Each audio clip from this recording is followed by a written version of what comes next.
अभी ये है क्या टॉक है? हाँ वही लाइव सेशन होता है 2 घंटे की देखो। बैठ के देखता और हूँ। ये नवंबर पेड़ कब देंगे? पूजा के बाद ही आएगा होगा। बीच में पूजा आ गया तो उसमें थोड़ा गैप पड़ जाएगा। आएगा कि उधर आरटी लगे लगाएंगे वो थोड़ा बता नहीं नहीं, वो उधर से नंबर दे देंगे, फिर नंबर प्लेट कहीं पे। आरटी लगा। नंबर प्लेट आरटीओ से मिलता है। नंबर यहाँ पे मिल क्या सीन है कि पहले वही सीन था, मिदनापुर जाना पड़ता था, फिर लाइन लगाना पड़ता था। उसने कहा कि नंबर वो दे देंगे। हाँ, नंबर फिर नंबर प्लेट जो लगा वो प्लेट आरटीओ से लेना पड़ता है। वो मिदनापुर ऐसा कहीं नहीं, से। जो मेदिनीपुर का 34 किया कि 36 किया? मैंने उसे खड़गपुर डॉक्यूमेंट करने की को कहा है। आरटीओ में जाके आरटीओ गाड़ी चेक करेंगे। अच्छा। नंबर वो सब लोग कौन सी करोगे? ऑनलाइन देखता हूँ क्या बोलते हैं। नहीं तो वेडनेसडे को मैं गाड़ी सोच रहा हूँ लेके जाऊंगा उनके पास, रॉयल एनफील्ड के पास। एक बार पूछ लूंगा कि आप बता दो फिर कैसे कैसे क्या क्या करना है। क्या आके कुछ नहीं, इंजन ऑयल चेंज करेगा अभी। अभी तो फर्स्ट सर्विस मेरा 750 में होगा। अच्छा 750 से 1000 किलोमीटर। ठीक है। 5 किलोमीटर, 500 किलोमीटर और 45 डेज। 800 कर कम कर। दूसरा 5,000 या 6 महीने। हम्म। क्योंकि लोग चलाते हैं।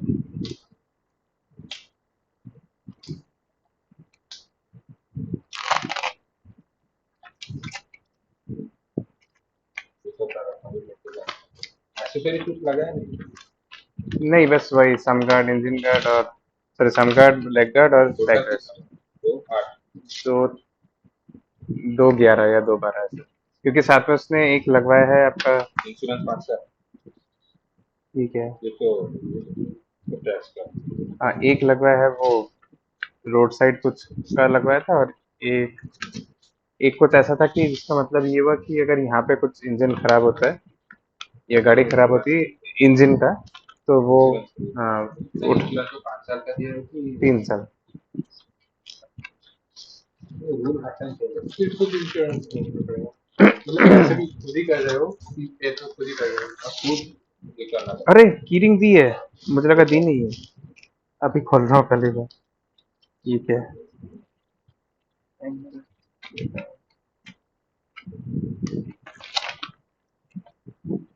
Quick start guide. ये गाड़ी का एग्जॉस्ट साउंड वैसा कैसे एग्जॉस्ट में कभी सुना नहीं फर्स्ट टाइम आया। वैसे इसका एग्जॉस्ट है ना, पट पट पट पट हाँ, करता मुझे रहता है। लगा तो ये स्टॉक वाला नहीं है, आफ्टर मार्केट लगा है। ना अच्छा, वो मॉडिफाई यहाँ किया पे है। आफ्टर मार्केट मुझे लैमिनेशन के लिए पूछा उनसे, तो उन्होंने रेडी करके एक वो नाम बोला। चलो रेडी। जल्दी कर, ज्यादा लेट अगर करेगा, चाहता है तो ज्यादा लेट हाँ मैं कोई वेडनेसडे लेट को नहीं जाके। स्क्रैच आ जाएगा, संडे का स्क्रैच आ जाएगा तो फायदा। संडे कुछ काम था तभी नहीं किया। पूरा टंकी खोलना पड़ेगा। है तो कैसे करेगा? लेमिनेशन के लिए तो वो बस ऊपर से कुछ ऐसा ऐसा करके हो जैसे मोबाइल में चलाते हैं वैसे। तो पीपीएफ करेगा कि क्या करेगा? पीपीएफ मुझे ज्यादा पता नहीं है, वो कुछ 3 लेयर लेमिनेशन करके बोलते हैं। आपने करवाया है? मेरा गाड़ी कब का है, 10 12 साल का, वो सब ये सब काम आता ही नहीं है। मैं भी हाँ ये वाटर खरीदने का सोचा है। पहले तो प्लान था इंटर से सोचा, डॉक्टर उनको बोला कि अभी नहीं करा। उधर जाके वो भी चलाया फिर हिमालयन। तो जब उधर लेने गए थे हिमालयन मीटियोर। चला मेटेरियल सही लगता मीटियोर में तो है, ऐसा लगता क्रूजर है। है, ऐसा लगता है हाँ पूरा बैठ गया है। अजीब सा लगता है, मतलब बहुत ही मतलब। कंफर्ट है नहीं ना, कंफर्ट क्यों है। बोल तो वो क्रूजर का सबसे अच्छा नहीं। नहीं नहीं, मतलब मुझे पसंद है, लेकिन मैंने ये वाली विनोद से चलाना शुरू किया, फिर उस पे हम लोग शिफ्ट क्या हुआ। ऐसे बैठते हैं ना, क्रूजर का ऐसे। वो आगे की साइड, और जब बैठते हैं ना जब बहुत आराम है एक बार उसमें। मेट्रो चलाएगा ना, तू एवेंजर चलाएगा और मेट्रो चलाएगा, तुझे डिफरेंस पता अच्छा कौन सा मीटियोर ही होगा। है। नहीं मुझे एवेंजर मीटियोर ना, अच्छा लगा। एवेंजर तो मुझे लगता है कि थोड़ा बहुत डिस्कम्फर्ट है बहुत, मतलब हम लोग के लिए जो हाइट थोड़ा कम है उनके लिए ठीक है। हम लोग मुझे तो बहुत उस तरीके से बैठ के थोड़ा अजीब लगता है। क्लासिक नहीं चला है। नहीं, इधर लेटेस्ट वाला जो क्लासिक है क्लासिक उसमें लेटेस्ट रखा था लग मैंने। रखा था, लेकिन उसमें इंटरेस्ट भी नहीं था चलाने का। और लेटेस्ट वाले में मैंने रिव्यूज ना भी देखे जनरली थे। ये सही है। हाँ, ये सही है। मुझे बस स्पीड ब्रेकर का डर था, मैंने स्पीड ब्रेकर के ऊपर से कुदाया, मैंने देखा कि नहीं टच हो रहा। तो ग्राउंड क्लियर है इसका। 150 था बिना किसी चीज। ग्राउंड क्लियर टच होता है क्या मतलब? अगर हाँ जैसे बड़ा हम तो एक बार जा दीघा। दीघा बोला था तो दीघा साइड पे भी दीघा रूट में जो जाएगा ना, 3 बड़ा हम कर दिए। इतना राजा का भी इतना ग्राउंड क्लियर था ना, हमें गाड़ी को मैं इससे काट के लेता हूँ, फिर भी लगता है। बताइए। हाँ बाइक में भी लग जाता वो डिजाइन नहीं, वो बड़ा होगा वो लग। वो किसी ने जानबूझ के हम पे ही वैसा बनाया है फालतू से। रियल लाइफ से चालू होगा करना चाहिए। लगेगा तो साइलेंसर टाइप में ही लगेगा ना ना फीचर।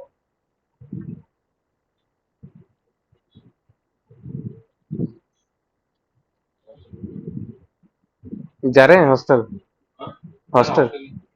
अच्छा।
মৌমিতা দি আমাকে ফোন করেছিল, একটু কেন করেছিল জিজ্ঞেস করে।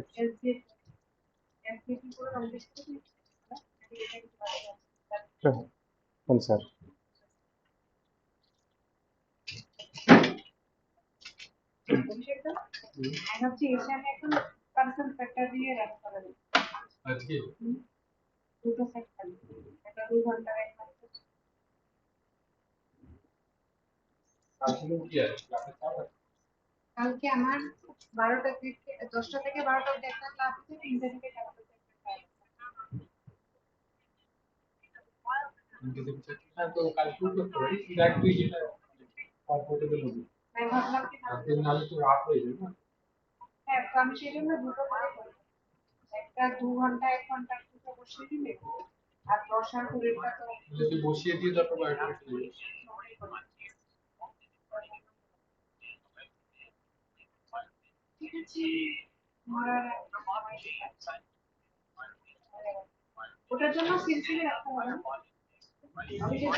দেবব্রত ছিল ওই ল্যাবে, কিন্তু অনেকক্ষণ আগে ছিল।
Okay, welcome everyone to the week 12 of the live session.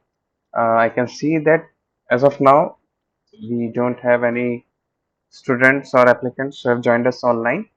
So now I'm going to start this live session, the week 12, which is the final live session on integrated waste management for a smart city. And tomorrow from 11 to 12, there will be an extra session as well, which will kind of summarize some of the critical, important, or interesting aspects that we have covered across the 12 live sessions. And maybe there will be few other interesting points that can be added to the session as well. So now I'm going to start the usual week 12 live session by introducing myself first. So my name is Rajarshi Bhar and I am currently pursuing PhD from IIT Kharagpur under the supervision of Professor Brajesh Kumar Dubey and Professor Makaran Madhav Bhangre. So in today's live session, most of the questions which we have, they are all related to, mostly all of them are related to e-waste. So without any further ado, we will start the live session. Let me share my screen first.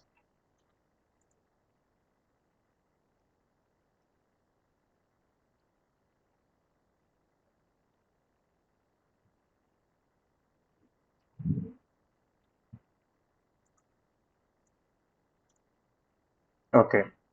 So I hope my screen is visible.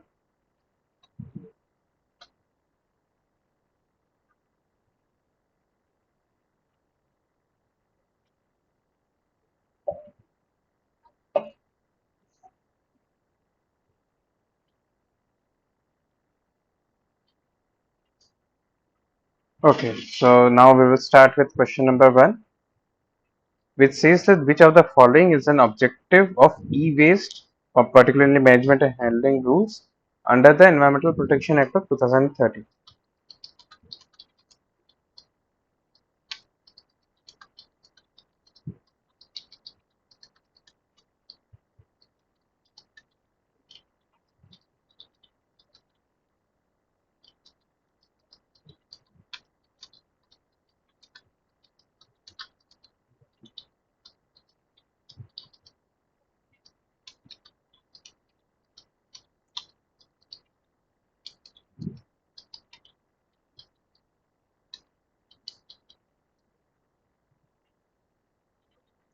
So your options are, I will dictate the options or kind of I have to write them as well. So okay, fine.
Hello.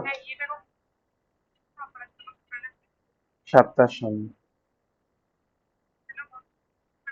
সাতটার সময় সাতটার সময় by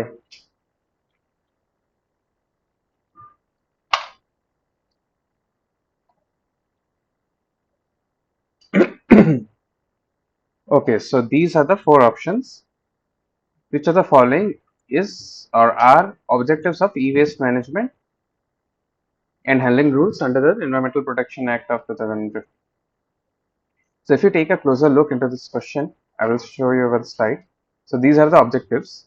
First one is to minimize the illegal recycling and to promote recovery, safe recovery operations by channelizing e-waste to registered e-waste recyclers.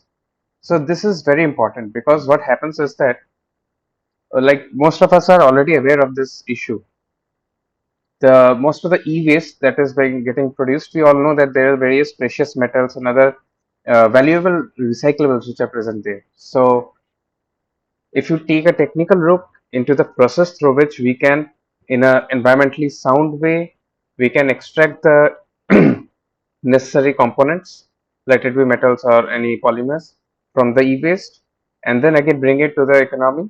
So if we technically look into it and then we have to go by the book, so that there is no environmental repercussions, then often it involves a bit more expenditure of money, bit more sophistication, and moreover, the most important part is that the person who is supervising that entire process, he should be knowledgeable enough to understand that everything is going accordingly, and if at all there is some problem, he or she should be able to identify that.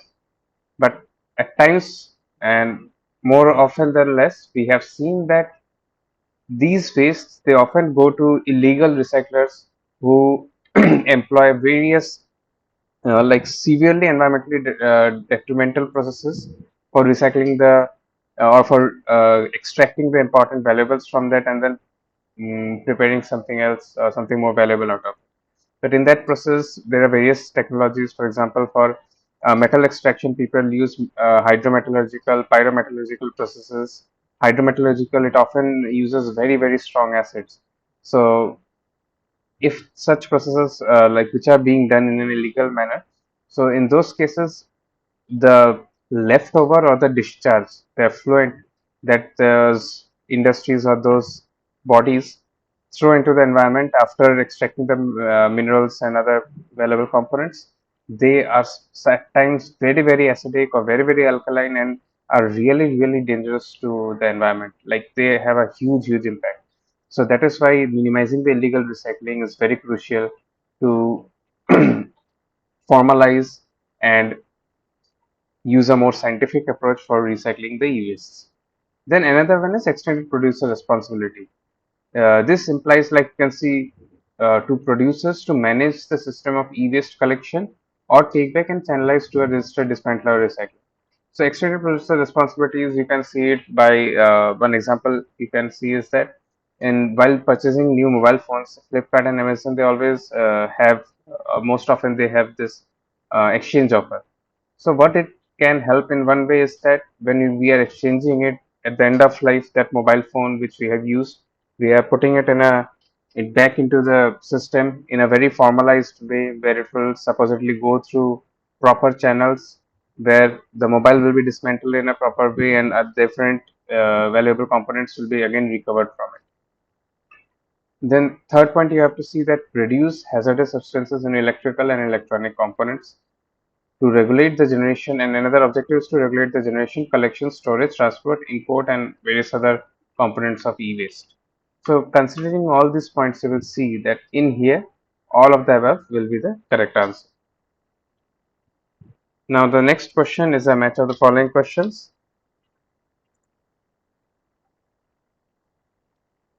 So this is match of the following. So I will just delete everything, not everything, this one.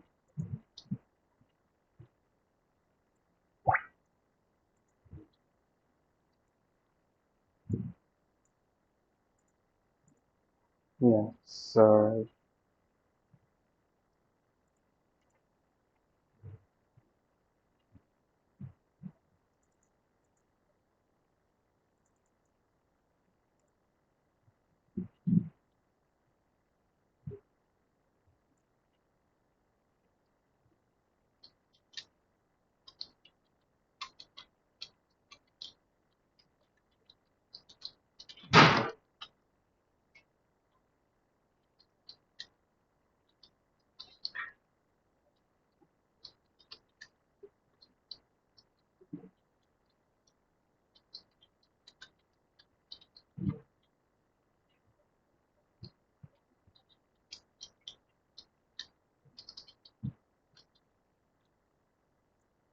on the left hand side you have the electronic components, on the right hand side you have different metals, and you need to identify which metal is associated with which component.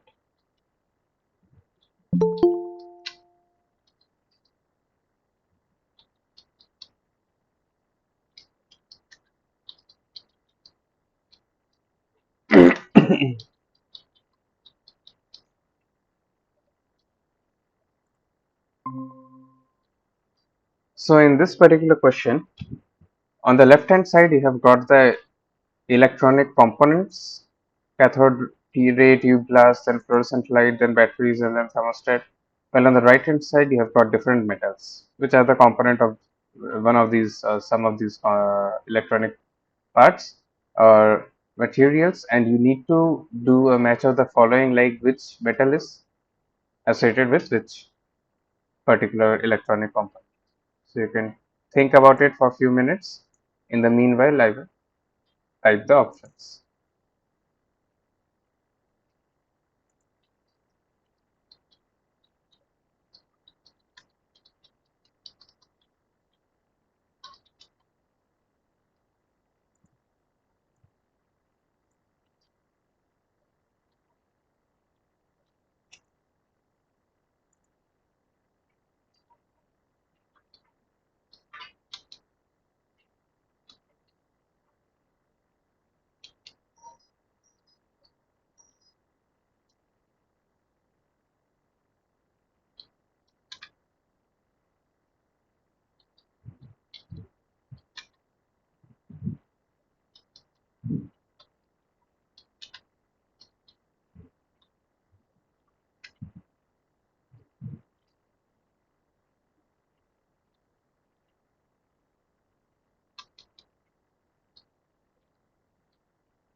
So these are your options, and if you take a, you must have gone through these options as well.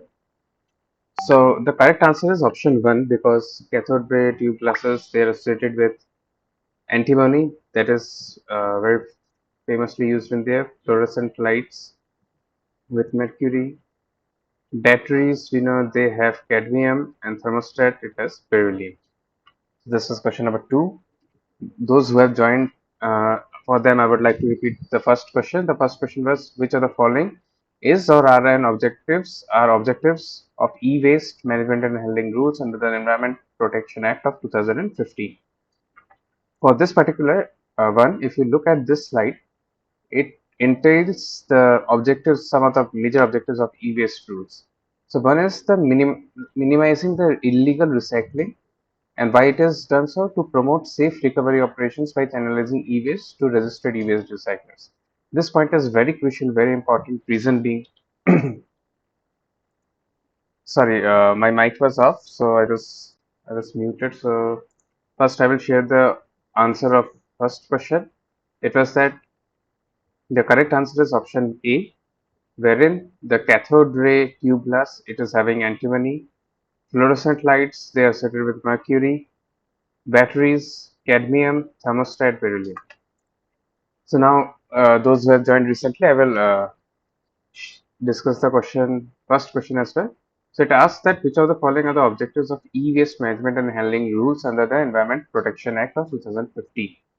So for this, if you take a look at this particular slide, you will see that the first point says to minimize illegal recycling and to promote safe recovery options by channelizing e-waste to registered e-waste recyclers. Now this is very, very important. Reason being, there are already prescribed technical and scientific process detailed processes which says how you should go around recycling some material. For example, you have printed circuit boards. So there are various gold is there, silver is there, copper is there. So various other valuable metals and polymers they are present there. So then you need to extract some material from there or reuse it or recycle it by various processings. So for such goals, they are already predefined processes and techniques, which if you follow, you can really minimize the environmental risks that are associated with such processes. But the conditions, some of the frequent conditions are one is a very skilled supervisor is required. For specific instances, the degree of sophistication, the sophisticated equipments, and the level of equipments, like they can be easy to handle or very difficult to handle, or the modernization of the technology, all of these are points. But along with them, price is also an issue. So to reduce the price and bypass all those government audits and other guidelines, the illegal recycling has become a nuisance because I will give you one example. In order to recover metals, we very often use hydrometallurgical processes, which include use of very, very strong acids. Now, in illegal recycling, what we often see is that people use these processes. Then, after everything is done, you have got the metal. What you are left behind is a very, very strong acid, which has been used to extract that metal, and various other chemicals are there. So, that is, I'm talking about just the liquid waste that is getting generated. Apart from that, there is also various gaseous emissions. So illegal recycling sector they really rarely and really don't care about this environmental protection and all those stuff because the way they are operating it is mostly to increase their profits as much as possible and you must have seen various documentaries and other movies as well where we often see that various big players they are also accused sometime of such practices. So then disposing of that acid in an unscientific way to the environment you can understand how much detrimental it is. If you dump it to some water bodies such acidic discharge immediately at the point of discharge, not only at the point but at a huge distance downstream also it will have severe consequences. You will see that all the or most of the biota or organisms living in that water it will they will die. Then it will also impact the downstream water quality as well, and then there are various other related issues.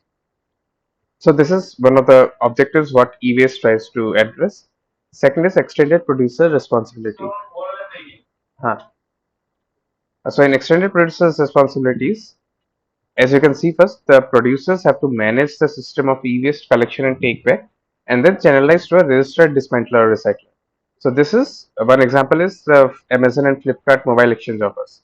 So there is a predefined pathway for you available through which you can exchange your end of life mobile phones and get a new one. And those mobile phones they can be refurbished, or if at all they can't be refurbished or have no such value, they can go to proper channels where it is processed. The important materials are taken from there, recovered from there, and then the left is disposed of in a scientific manner.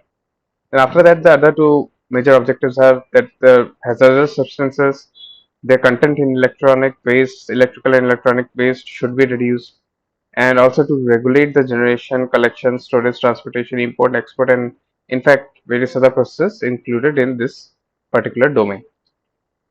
So now if you take a look at the options, you will find that option D, that is all of the above, is the correct answer. Now we will jump to question number 3.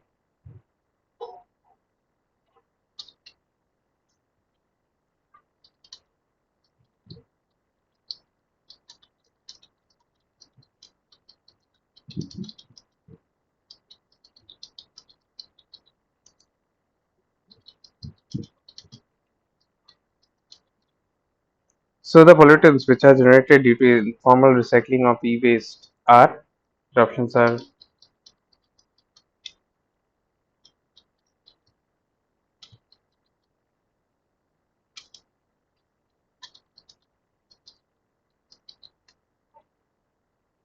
POPs. POPs are also, like, the full form of POPs is persistent organic pollutants.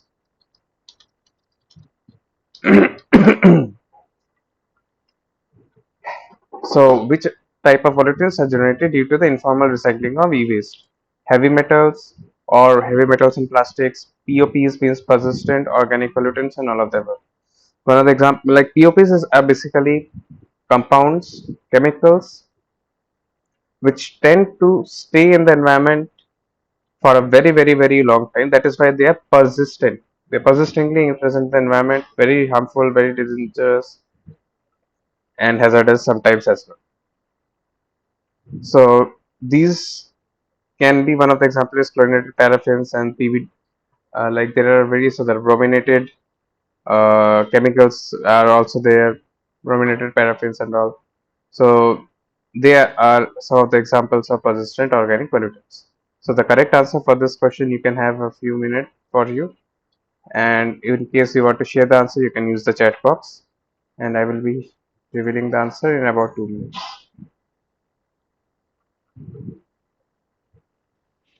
Sir, all of these Yeah, that is option the both. absolutely, that is the correct answer. Thank you for the reply. Now we will quickly move Welcome, on. sir. Thank you. Now we will quickly move to the next question. Next question is, you have to identify the adverse health effects which can be caused by e-waste or their mismanagement and related activities.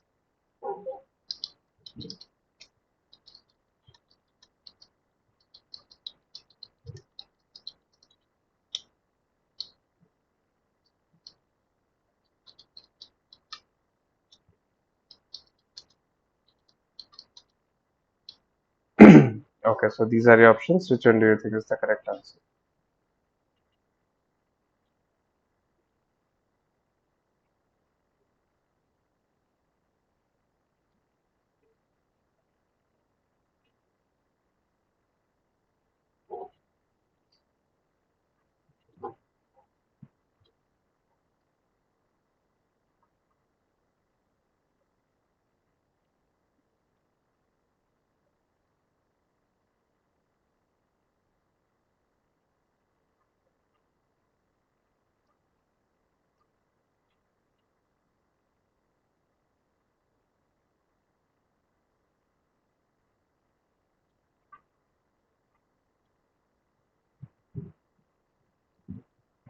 Okay, so the correct answer for this question Both is cancer. both one and two.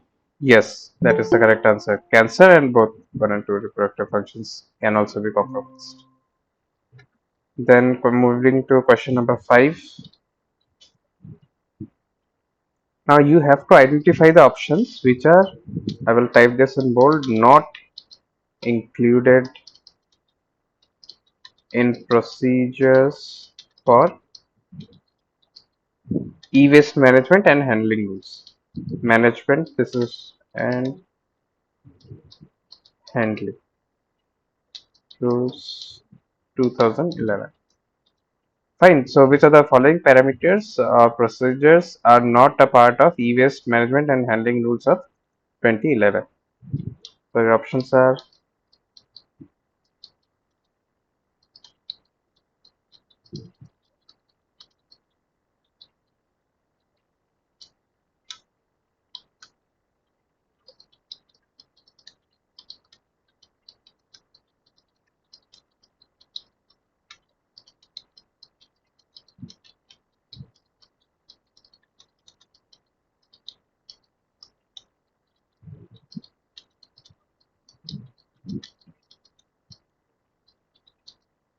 Yeah, which one do you think is the correct answer?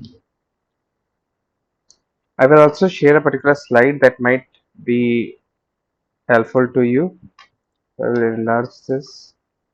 So these are some of the points which are associated with the management and handling rules of e-waste, which came out in 2011.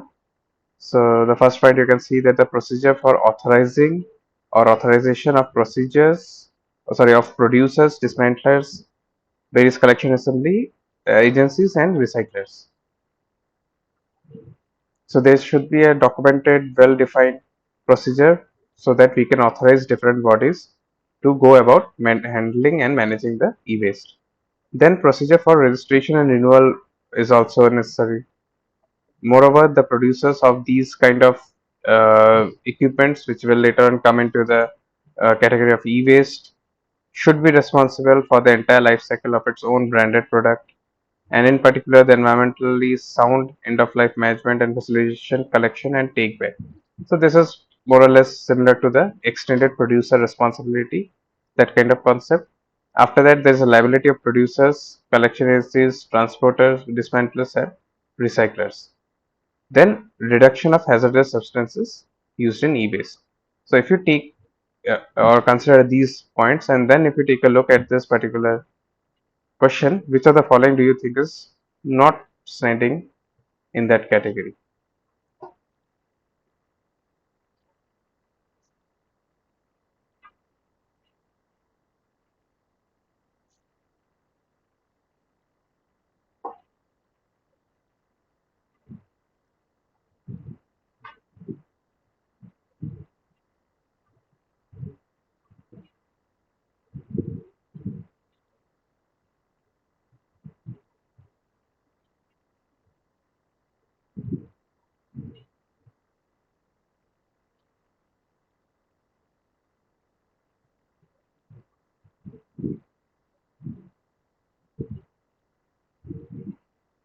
Okay, so I will again show you the slides, and then I will take this here.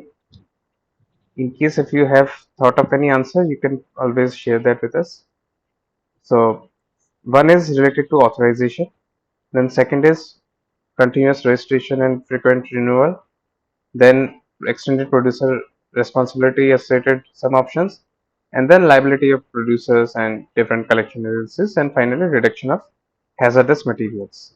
So now if you take a look at these options, liability of collection agencies, yes, it is one of the rules, one of the points which are being addressed. Procedure of registration of recyclers, yes, this is also a part.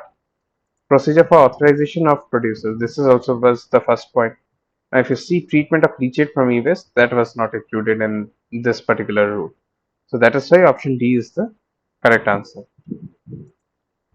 Now moving to the next question.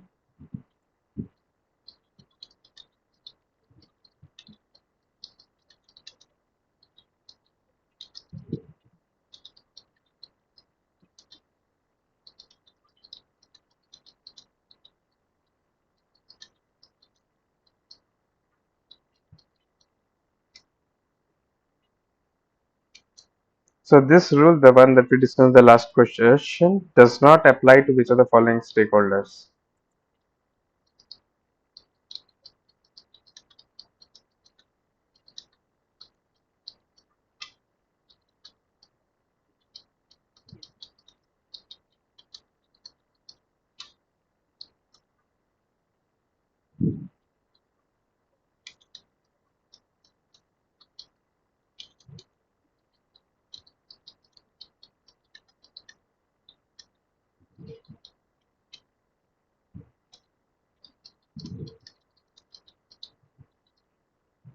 Okay, which one do you think is the correct answer?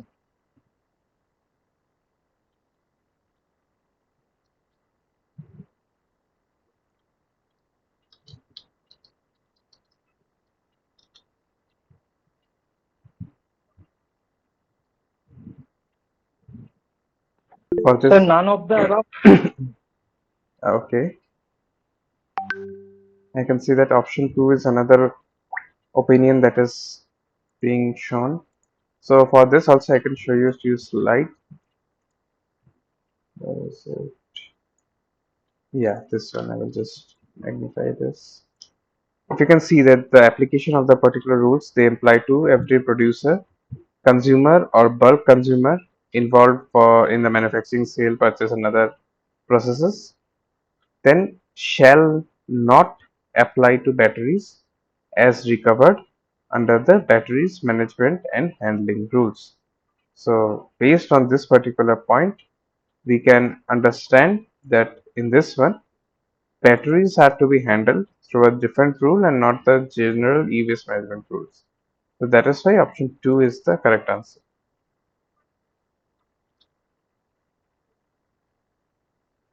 Next question is, which are the following methods adopted by an electronic company corresponds to EPR, that is extended producer responsibility. I will repeat again. Methods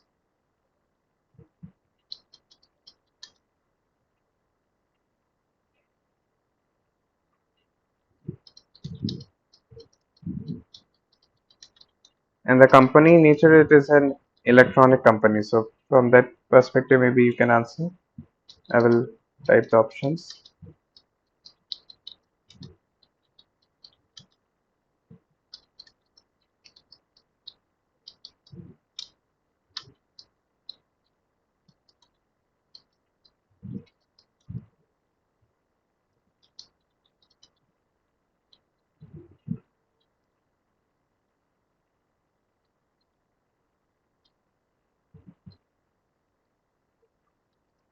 EOL means end of life.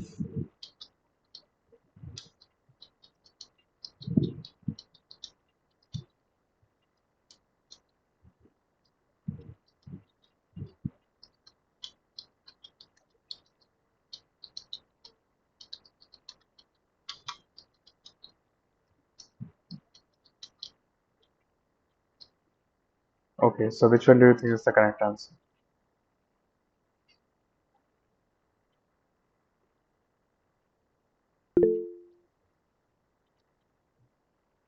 Option 2, okay. Option 4 is another opinion. Let's see what's option 2 is. Collection of e-waste at the end of life, and collection 4 is, okay, sorry, both A and B. So A is collection of e-waste and sorry, B is this, and A is creating buyback center for refurbishing.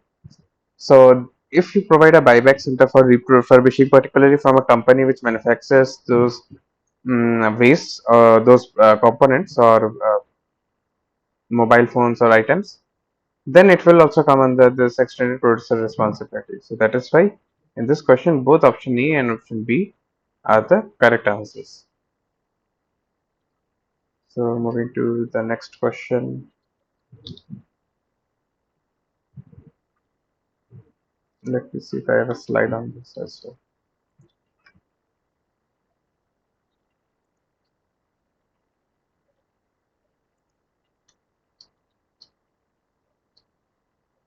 Yeah, few points are there which I would like to highlight.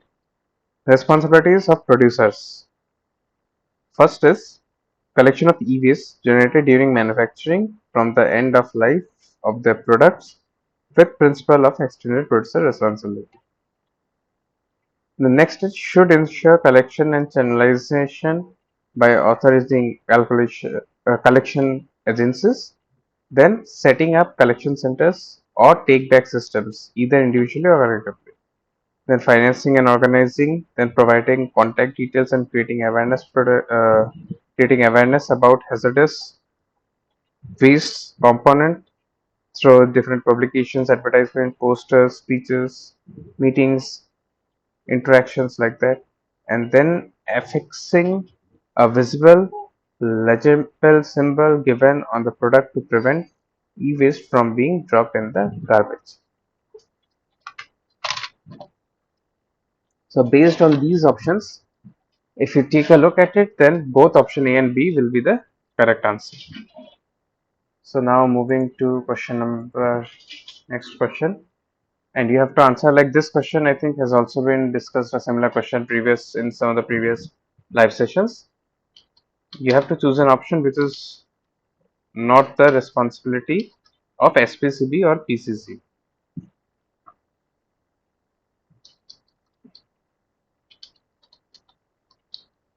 State Pollution Control Board or PCC pollution. Right. And the options will be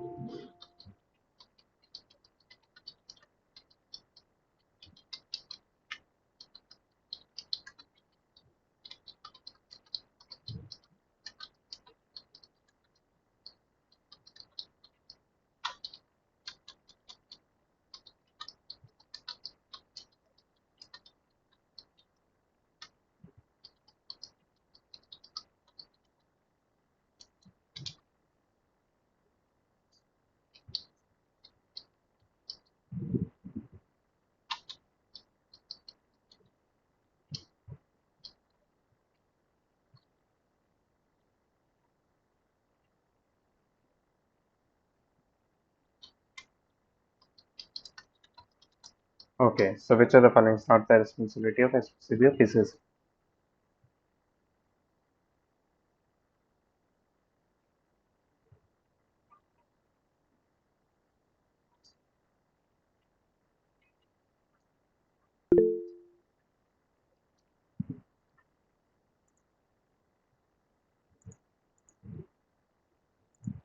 I can see that option 2 is being opted as one of the answers. Option 2. Okay, so option 2 is the correct answer. Yes, so I will share the slide as well if I have that. Yes. So these are some of the major responsibilities for SPCBs or pollution control committees. Now they have to prepare an inventory of e-waste, then granting authorization and registration, monitoring the compliance of authorization and registration conditions, maintaining information on the conditions imposed for authorization, taking action against violation of the standards and guidelines, and ensuring the collection center should not store e-waste for a period exceeding 180 days. So these are some of the responsibilities. Based on that, you have chosen correctly option B as the correct answer. Now there is a numerical based question.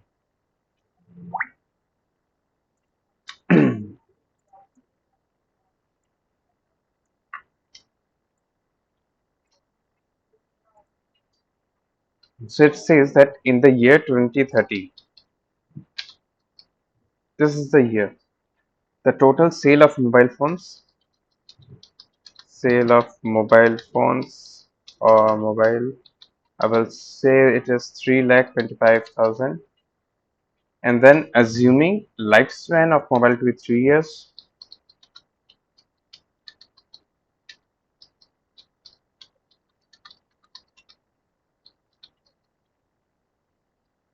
after that it is giving that among the total obsolete mobiles, 50% are stored and 20% are landfill, while remaining 30% are further recycled.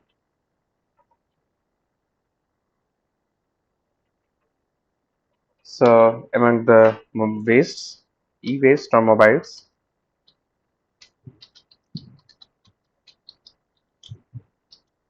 you have got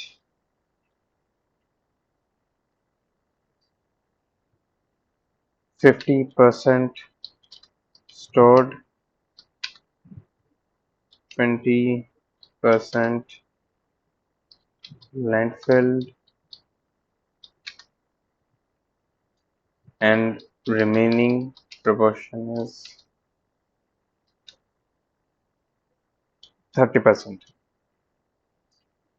On top of that, they have said the question says that lifespan of recycled and stored items is 3 years. Lifespan of recycled and stored item is 3 years. Based on the above data, the quantity of mobile to be landfilled in the year of 2021 would be? So that is the question, and you can try to attempt it. I will also type the answer. So type the final question. Total quantity of mobiles in numbers.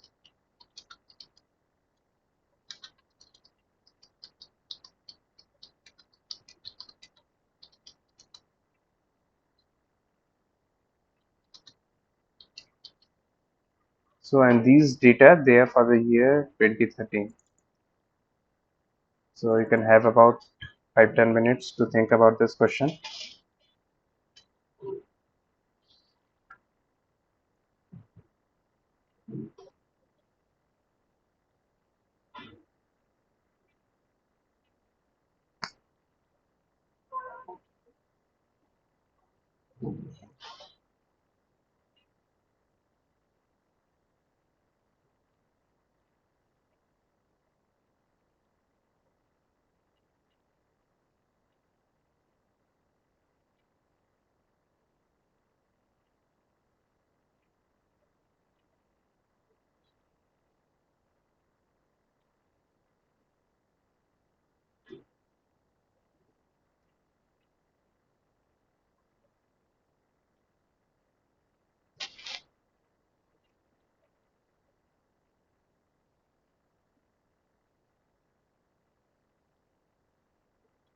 Or otherwise, this is this year I can keep this as 2011, and you have to think about the answer in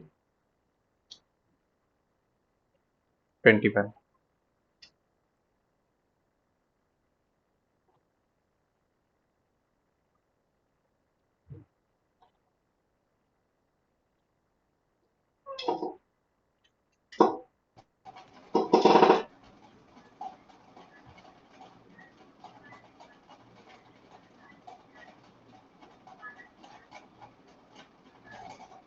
So looking at the lifespan of 10 years from 2011 to 21, all the mobiles uh, will be discarded, I think. Yeah, so we can use the assumption that starting from 2011, every 3 years, new mobile phones being You are used muted, again. sir. Okay, sorry. So we will take an assumption to solve this question. Like you can use this assumption every 3 years, since 3 years is the lifespan, you will see again a set of 3,25,000 mobiles in the market. So that will be the, like, I know with population the number of mobiles will also increase, but we will not make the question complex. Keeping the increase of the total sale of mobiles constant for each year till 2021, what will be the total amount of landfill mobiles? And let's keep the starting point at 2011. I will not be bothered with whatever mobile wastes that will be generated before 2011. I will start from 2011. Okay.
We will start solving the question in about next 8 minutes.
So every year we have to keep adding these 3.25 lakh mobiles, and also the 50% stored and 30% recycled. We have to keep on adding. Yeah, like we have to consider those. Sorry. Yes, we have to consider those points. So I will start solving the question. Please let me know in case you think that we should do something in any other way. So you can see that the e-waste that is generated, 50% is stored, 20% is landfilled, and something is remaining. And I need to particularly focus on the landfill material. So if the e-waste generation starts in with the population of 2011, like I have a constant population at a place, and from 20 at 2011, on 2011 they purchased the total of 32500, like 3,25,000 32500 mobile phones. So next they will purchase in 2014, then 2017, then 2020. After that, whatever they will purchase, it will go outside this bracket of 2021. So I will have total of four times of purchases. First, they have purchased in 2011. then 2014, 2017, and 2020. So looking in from that perspective, I can say that the total mobile phones easy is equal to 3,25,000 into 4. So these will be the total amount. Now you have to determine the landfill one. So simple, 20% of it is landfill. So now if I want to know landfill mobile phones, it will be 20% of this total amount. 20% means into 0.2. So that will be your correct answer. And if I want to calculate it, it will come out to be, let's see. Yeah, it is 2,60,000.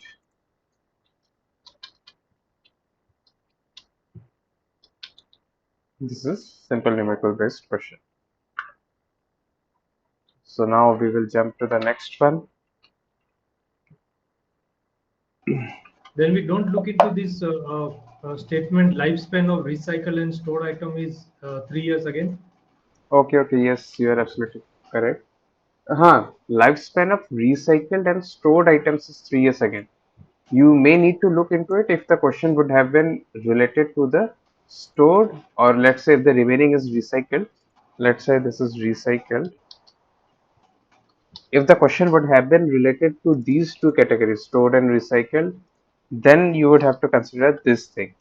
But if you take a look at it, the question is saying total quantity or numbers to be landfilled in the year 2021. Is it clear? Yeah. Please let me know if you think we can solve this question in some other way. Like you can also go for these things, lifespan, recycled, and stored, considering them also. But then this will be a more like mathematical kind of stuff. You can carefully go through this, taking percentages, proportions, and all those stuff. But this particular question, it is more focusing on landfill mobile phones. So that is why. Okay. So now moving to the next question, which is more theoretical based one. Now there is a process which it calls that compilation and evaluation of the inputs,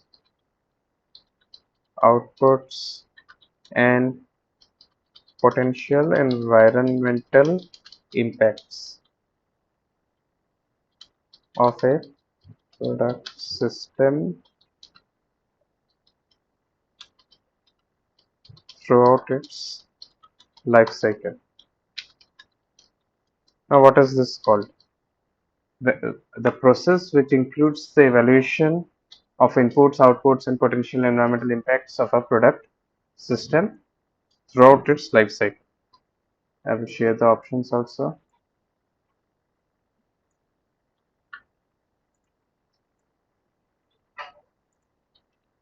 First is LCA, life cycle assessment.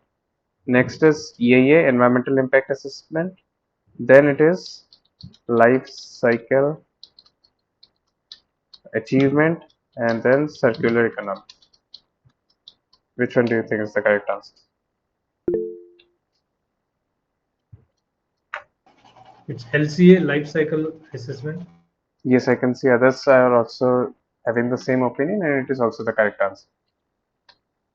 Fine. Now moving to next question.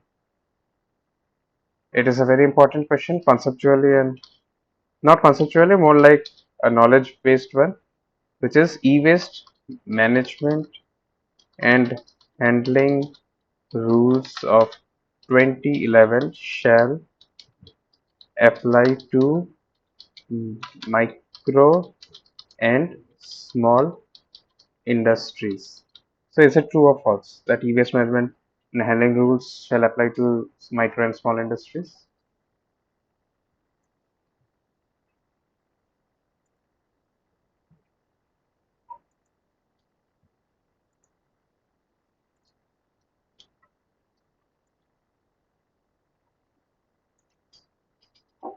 You can take a look at this particular slide and then suggest an answer.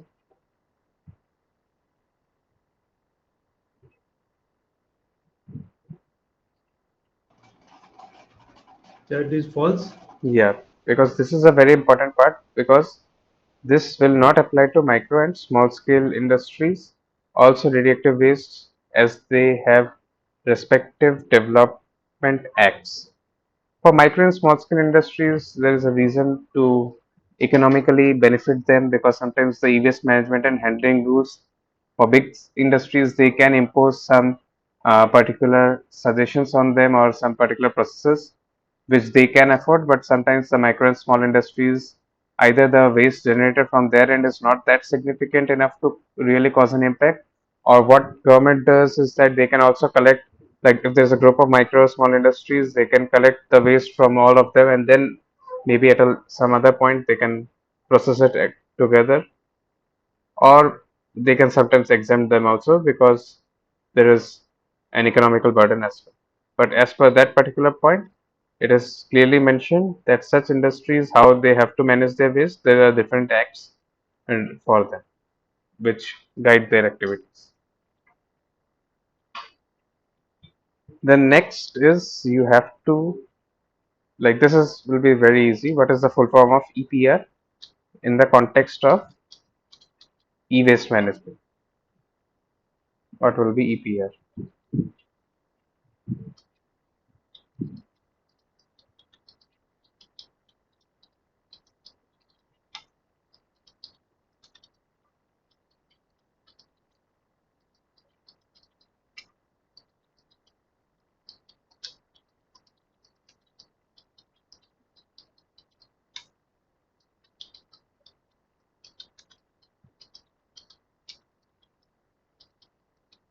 Okay, so which one do you think is the correct answer? You can see option 3. Any other thoughts? Like this particular question also came in GATE exam. I think in some of the previous questions, this question was being asked. Full form of EPR. So option 3 is the correct answer. It is extended producer responsibility. So now I'll see. Yes, now there are two questions which can have multiple correct answers. So first one is you have to identify different recycling methods for discarding e-waste. These are basically very common sense-based question and easy to answer.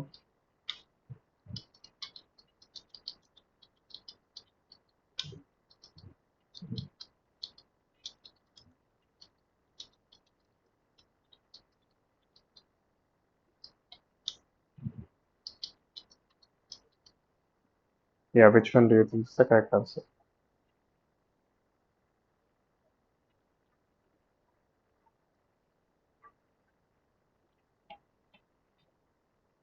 Like this is very easy. Like even if someone has zero idea about this question and still they are carefully read the statement, they can easily answer that.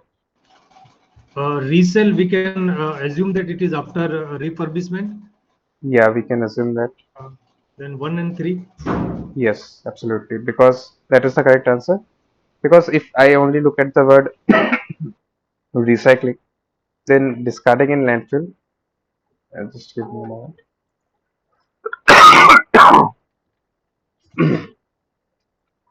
Okay, sorry. So then discarding in landfill, of course, that will not be the correct answer because then it is going out of that recycling circle unless and until we do a landfill mining again. And then incineration also the same. So in these two cases, we can't really do any recycling. So that is the option 1 and option 3 are the correct answers. Then moving to the next question.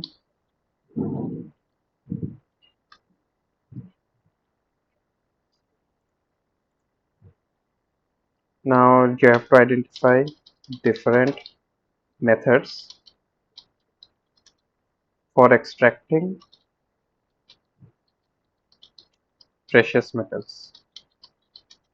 Precious metal extracting technologies from e-waste. And your options are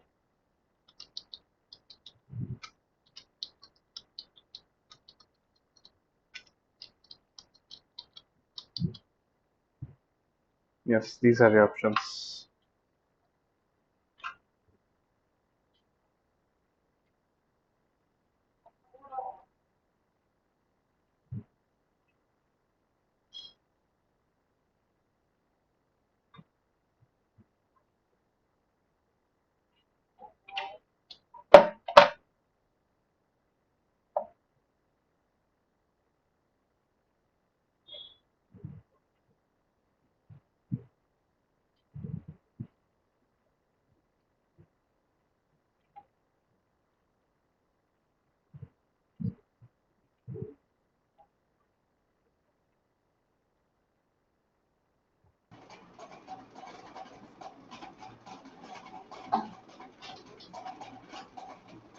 One and four.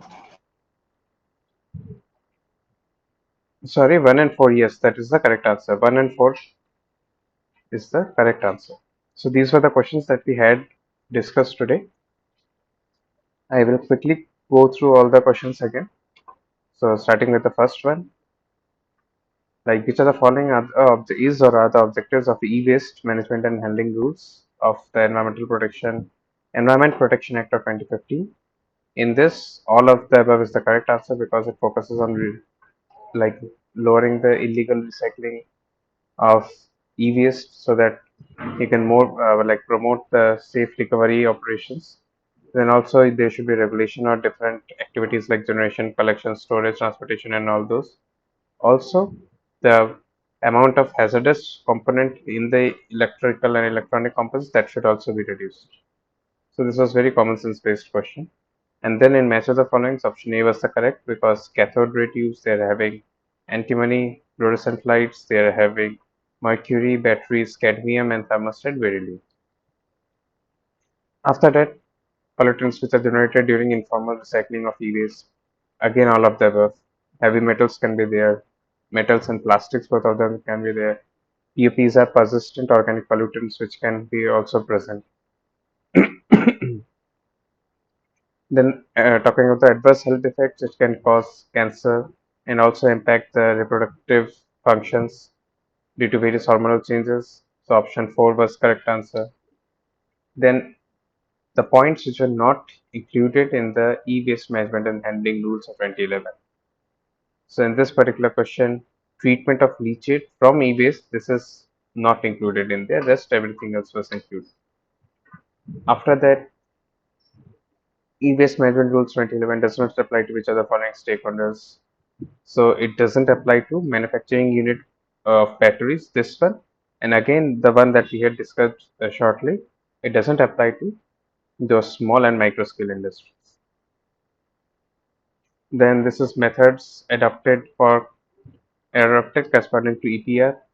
So in here, both A and B are the correct answers because EPR is extended producer responsibility, wherein the producers they can have some buyback centers where people can come and like get their mobiles deposited there, not deposited, can dispose their mobile phones there, so wherein it can be refurbished again. Then collection of e-waste at end of life. This is not a part. Sorry, this is also a part of extended producer responsibility because this is what this Flipkart, Amazon, they all do. Then moving to next question, which is not the responsibility of State Pollution Control Board or Pollution Control Committee. In this particular one, which out of these, if I take a look, not a responsibility. Ensuring centers to store for more than guide. Did we discuss this particular question? Let me take a look.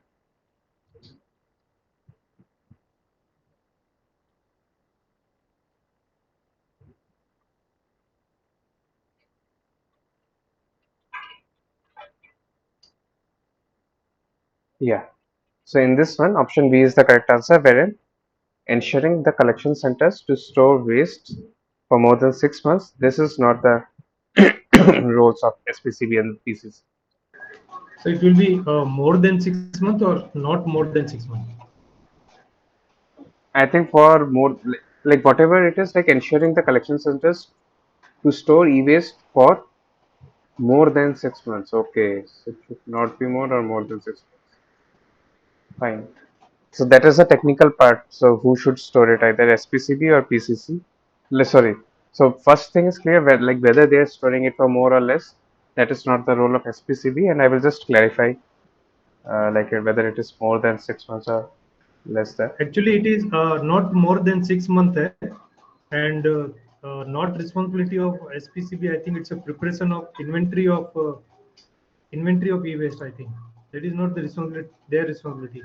Okay, so it should be less than 6 months, right? Yeah, that is second should be less than 6 months, Okay. but the answer should be preparation of inventories of e-waste. I think this should not be the responsibility of Okay. CB. Let me see. Like I think we had a slide on this. Yeah. No, this one. So these were some of the responsibilities, which include preparation of inventories of e-waste. This is stated that it Okay, is yeah. okay. So this is Okay, it is. the, and then if I go by the option of elimination, then I will just take this slide above. I will drag it above. Where is it? Yeah. So this inventory part, that is sorted. Granting authorization, then monitoring compliances of authorization. This is option 1. So this is also sorted. Then none of the above is one of the options. So that is, we won't bother about that. And as per this slide, this collection center point here, the last point, ensure that collection center should not store e-waste for a period existing 108 days.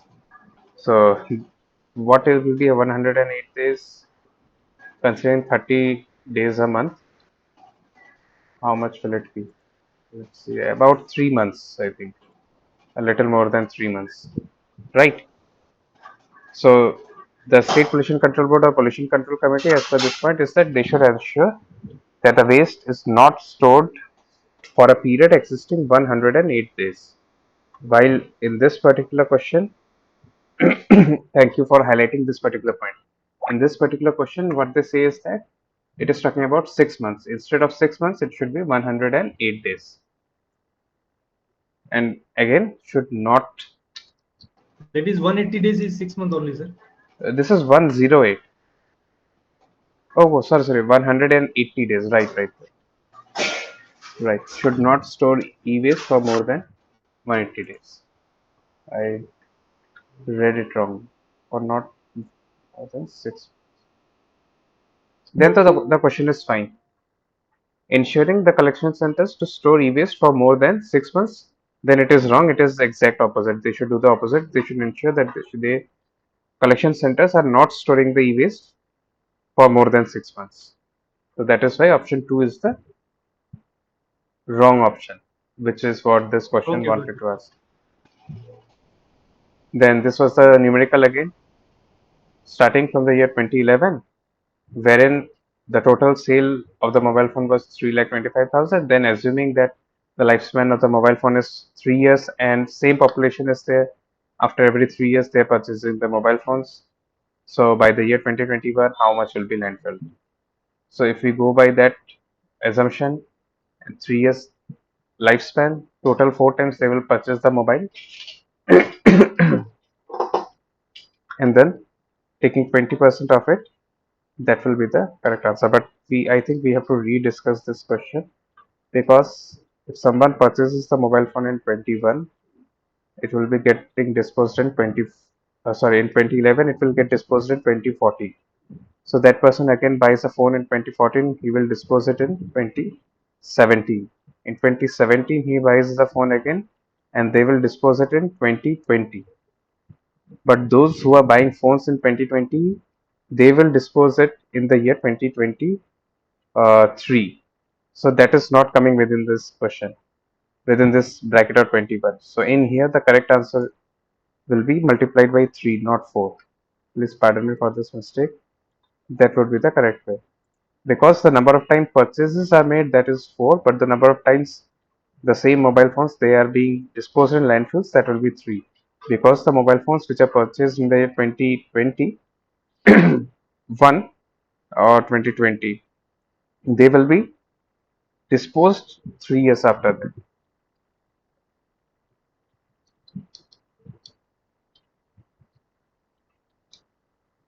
So the correct answer is 1,95,000. So these are the minute points through which we always or often lose our numbers, marks. Okay, so this question is sorted. Then this was again a process which includes input, output, and potential environmental impact assessment of a product system throughout its life cycle. So this is the process called life cycle assessment. Then e-waste management and handling rules shall apply to micro and small industries. False. EPR full form is extended producer responsibility. Different recycling methods for discarding e-waste, that is resell and dismantle and sell parts, option 1 and option 3. After that, processes for extracting precious metals from e-waste, that can be smelting or biology. There are other among this option, it is smelting or biology. So these were the questions we had for today. And tomorrow from 11 to 12 we will be meeting again, and therein I will discuss some of the interesting questions that we have come across from week 1 to week 12. Apart from that, if I find something else that is interesting, I would like to share that with you. Maybe a brief on how LC is done and all that stuff. So these were all. So in case if you have anything or any question, you can share that with us. Otherwise, we can like call it a day now. Technically, this live session is from 7 to 9. In case if you have any doubt, any point you want to discuss, you are always free to do so. Otherwise, there is no compulsion to join the session till 9. You can leave the session whenever you want.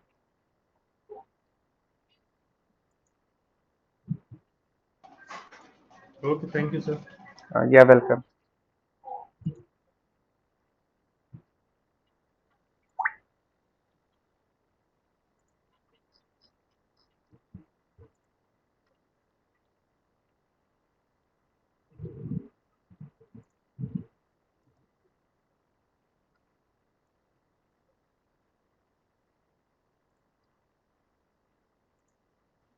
Good night, sir.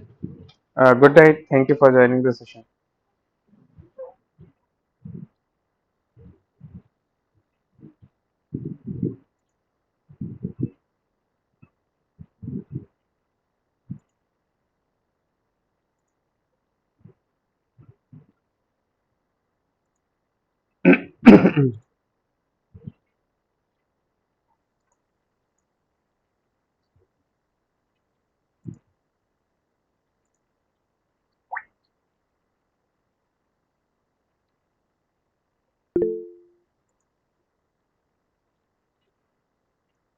Yeah, I will repeat all the questions again. Okay. So I hope the screen is visible. Just let me see. I'm on slide 2, but it is still showing slide 1. Okay.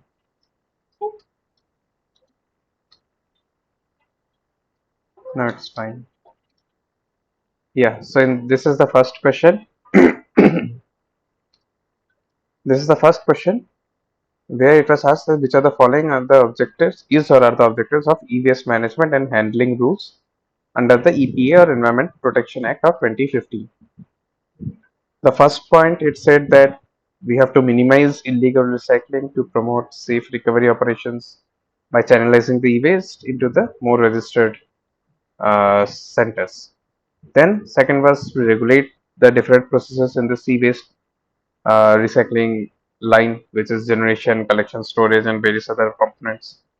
Third one was to reduce the fraction of hazardous materials which are present in electrical and electronic components, because those hazardous materials then again form a challenge when we have to recycle or use or manage that electronic component when it will become waste at the end of their lives. So in this question, all of the above were the correct answer. Was the correct answer.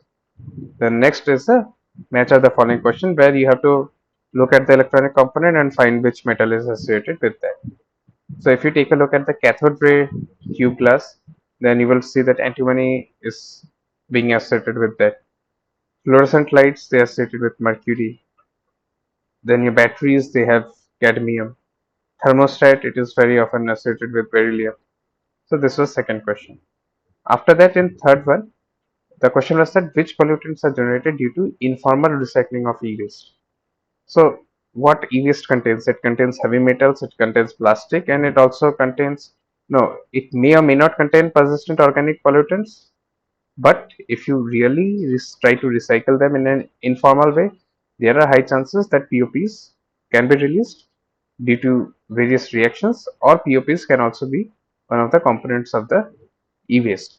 So that is why if you do it in an informal way, you don't know how to manage it, then there is a very high risk that these metals, plastic, and POPs are released into the environment. So that is why option D is the correct answer. Then talking about the adverse health effects of e-waste, you can like if you're in a vicinity of those places which are handling e-waste, and that too in a very unorganized, informal, and very hazardous environment, there are high chances of cancer because e-waste contains different metals, different chemicals. And apart from that, those all not bio but chemical leaching and various other techniques, they are also very chemical intensive, and many of those chemicals, they can also be carcinogenic. Apart from that, it can also impact your reproductive functions, like there can be hormonal issues among them, and many others. After that, the question asks that which of the following is not included in the procedure of e-waste management and handling rules of 2011. So if you take a look at different points which the e-waste management rules and handling rules are trying to address, among them, they are not concerned about the treatment of leachate from e-waste. They are more concerned about the management and handling rules. Treatment from leachate, that is not coming in it. After that, which of the following stakeholders are not coming under this e-waste management rules? In here, those industries or manufacturers who are involved in making batteries, they are not dictated by this rule. For them, there are different rules available. After that, methods adopted for corresponding to EPR, extended producer responsibility. In this, creating buyback center for refurbishing, that can be one function of EPR or one point that comes under EPR, and then collecting e-waste at the end of their life, that is also a component of EPR. But this option C is not the part of EPR, the conceptual part. So that is why option D, that is both A and B, that is the correct answer. Then again, which of the following is not the responsibility of State Pollution Control Board or Pollution Control Committee? In here, point 1 and point 3, these are the roles. But point 2, that is the wrong statement. Reason being, ensuring collection centers to store e-waste for more than 6 months. That is the exact opposite which this SPCP and PCC are supposed to do. They are supposed to ensure that the collection centers are storing waste for less than 6 months. After that, there was a numerical where it was given that the total sale of mobiles in the year 2011 was 3,25,000. The lifespan was 3 years, and the waste generated from those end of life mobiles, 50% of that was stored, 20% was landfilled, and remaining 30% was recycled. And the lifespan of each mobile, both recycled and stored and all of that, is 3 years. So the total quantity of mobiles to be landfilled in the year will be. So you see, if I am considering this lifespan of recycled and stored items to be 3 years, if I am ignoring this particular point and I am rather assuming only the lifespan of mobiles to be 3 years, then what we will do is that we will, if the population is constant, they will buy the mobile phones in 3,25,000 mobile phones in 2011. Then again they will buy in 2014. Then again they will buy in 2017. So 3 times they have to buy, because the mobile phones they are buying in 2017, it will be discarded in the year 2020. So what will be the answer? So the mobile phones in 2011, they will be discarded in 2014. The ones bought in 2014, they will be discarded in 2017. The ones bought in 2017, they will be discarded in 2021. But the ones which were bought in 2021, so not 2021, the ones bought in 2017, they will be discarded in the year 2020. So the ones bought in the year 2020, they won't be discarded in the year 2021, rather 2024. But since we have to only take a look till the year 2021, by that time, 3 times the mobile phones will be landfilled. So since 3,25,000 each year, same number of is being bought, if you multiply that by 3, that will be the total amount that is being bought and disposed, and 20% of it is being landfilled. But if you like, this part was not considered today, but in case anyone is revisiting and taking a look at this recorded session, which will be shared on YouTube, they can see that another part of the question was lifespan of recycled and stored items is 3 years. So this again adds a complexity to the question. Then you can take your own time, take account of all these 50% stored and this recycled, again calculate and see how much of it will be generated or coming or disposed after 3 years into the landfill. So these are normal numerical based questions, very simple. Read the question carefully, see that you don't make silly mistakes, and then you will get the answer. There is no complexity, just reading the questions carefully and calculating it properly. That's it. So if I ignore this particular statement, then we will have 1,95,000 of total landfill mobile phones. But again, if you want to ignore this particular, if you want to consider this statement, then again there will be much more calculations which you can do as a part of your own assignment. Then we had a question which said that the compilation and evaluation of inputs, outputs, potential environmental impacts from our product system throughout its life cycle. What is this process called? This process, we all know that, or it seems like this is called life cycle assessment or LCA. Then a true and false question which says that e-waste management and handling rules shall apply to micro and small industries. This is a false statement because it doesn't apply to these industries. For such industries, we have a different set of rules. After that, the full form of EPR, it is Extended Producer Responsibility. EPR, I mean to say, from this waste management perspective. From different perspectives, EPR can have different full forms, but from waste management perspective, it is Extended Producer Responsibility. Then what are the different methods for recycling discarded e-waste? We can recycle it by reselling it or by dismantling it and selling its parts.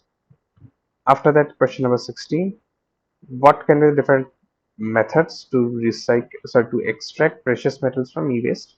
They can be extracted through smelting and bioluminescence. So option 1 and option 4 are the correct answers. So these are the questions that we discussed today. In case if you have anything else to share, you are always welcome to use this platform.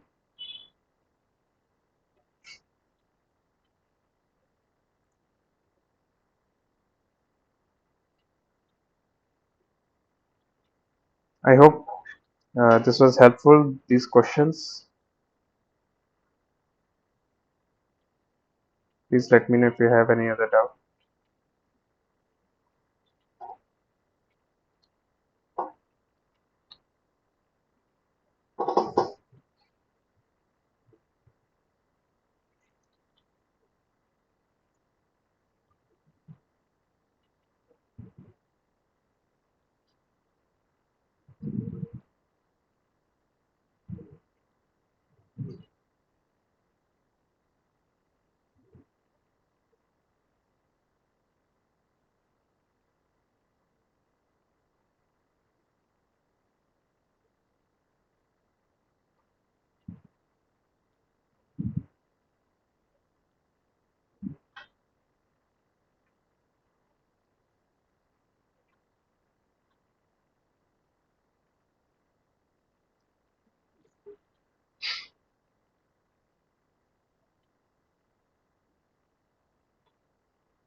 If you all the questions are clear to you, Purna Prakash, and you don't have any other doubts or points, you are free to leave the session anytime you want. Otherwise, the session will be anyways terminating at 9 o'clock.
Light session से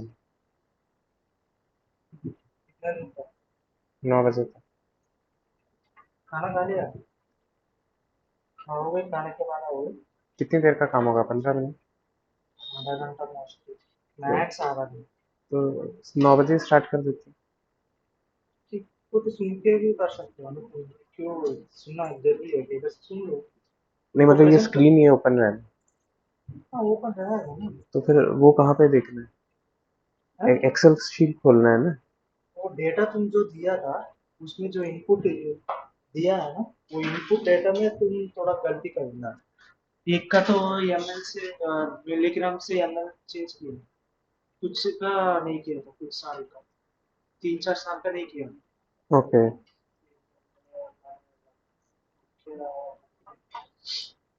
मुझे दिखाना mobile. देखो, phosphoric acid में ML में, inventory में ML में था, ये हम्म, 192 था, लेकिन 3-4-5 साल का वो ग्राम पे कन्वर्ट नहीं किया है। ये तो एप्पल फार्मिंग का बोल रहा है कि? हाँ, ओ फिर ठीक है। तुम कौन सा बोल रहे हो? सरस्वती। सरस्वती को मुझे कहाँ भेजा था तू? कुछ ओ भेजा भी नहीं था। ठीक है ठीक है। इसका मैं बोल रहा था तो 2-3 तो बोला सिस्टम एक बार स्विच ऑन कर दे, अभी कर दे।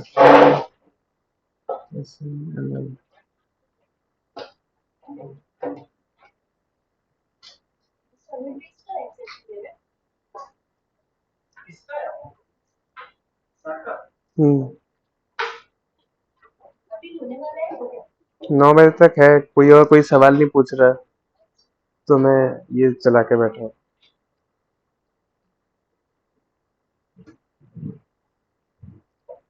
345 ml is not converted to gram. So here 345 ml are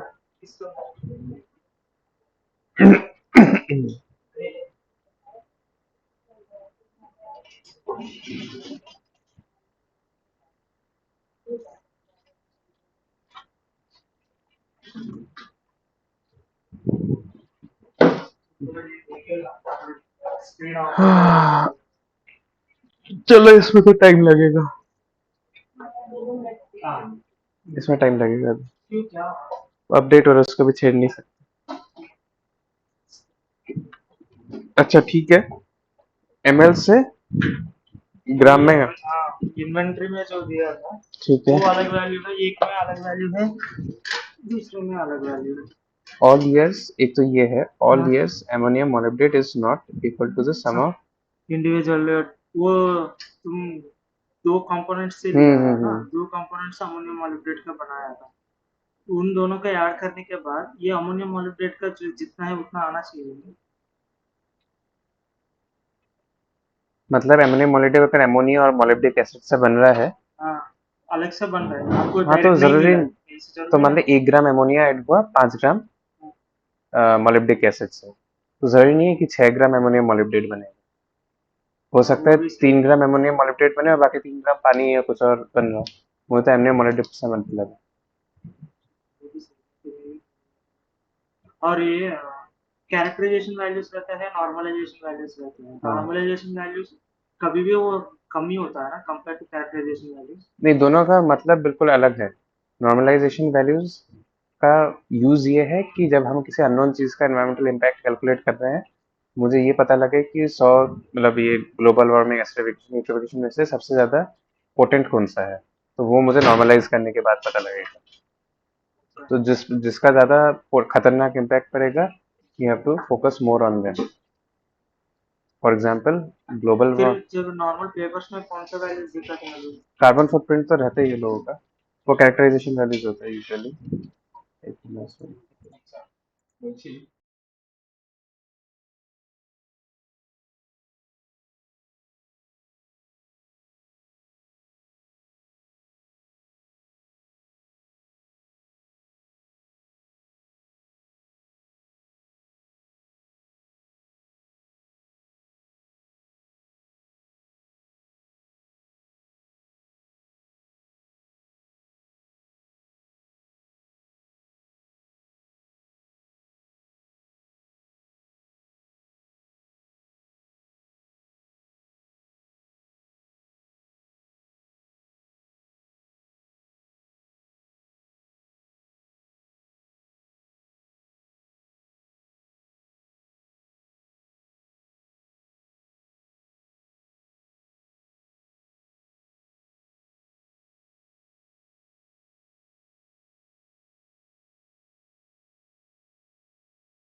इसलिए यूज किया।